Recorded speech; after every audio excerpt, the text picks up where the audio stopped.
Heterogeneous mixture. Heterogeneous mixture क्या होता है, इसके पहले हमने आपको बताया था होमोजीनियस मिक्सचर। तो हेट्रोजीनियस मिक्सचर को समझने से पहले उसका एक एग्जांपल देखिए।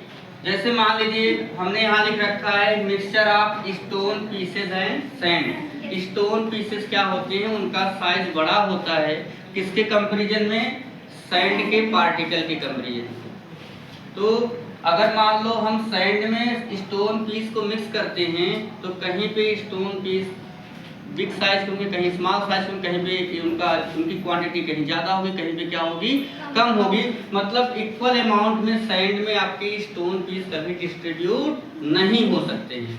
अगला एग्जांपल देखिए, जैसे अगर हम बात करें mixture of chalk powder and water. Water में आप चाक पाउडर को मिक्स कर दीजिए, कुछ देर तक रख दीजिए। जैसे यही आपका वाटर हो, इसमें आप क्या करिए, ये चाक है, इस चाक के पाउडर को आप क्या करिए, इसमें मिक्स कर दीजिए, पाउडर फॉर्म में हो। तो जब आप इसमें मिक्स कर देंगे, मान लीजिए आपने मिक्स कर दिया है, कुछ देर के लिए रख भी दीजिए, तो जो आपके चाक के पाउडर के पार्टिकल हैं वो कहाँ चले जाएंगे, डाउन में, और यहाँ पे एबव में रहेंगे नहीं।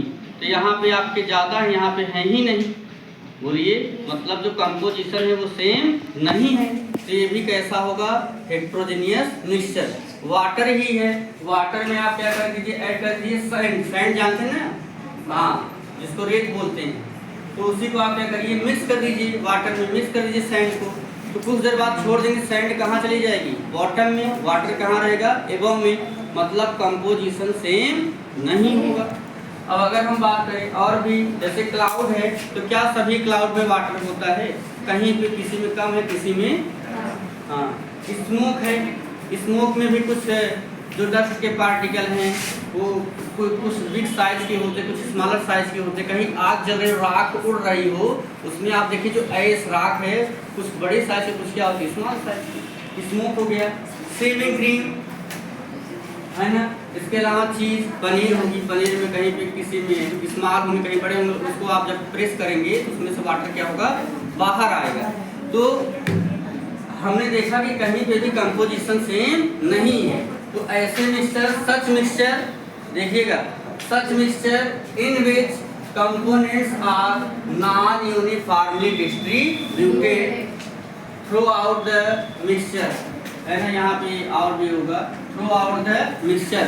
पूरे मिक्सचर में क्या हो, जो कंपोनेंट हो वो नॉन यूनिफॉर्मली डिस्ट्रीब्यूट हो, मीन्स उनका जो कंपोजिशन वो सेम पूरे वॉल्यूम में कहीं भी सेम ना हो। इस कॉल्ड हेट्रोजीनियस मिक्सचर। उसे क्या बोलते हैं, हेट्रोजीनियस मिक्सचर, क्योंकि पार्टिकल्स क्या होते हैं पूरे मिक्सचर में यूनिफॉर्मली डिस्ट्रीब्यूट। क्लियर हो गया? हाँ, तो पूरा एग्जाम्पल, पूरा डेफिनेशन आप इसको अच्छे से नोट कर लीजिए।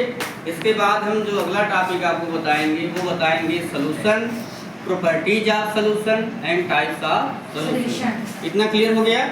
हाँ, तो इसको नोट कर लीजिए।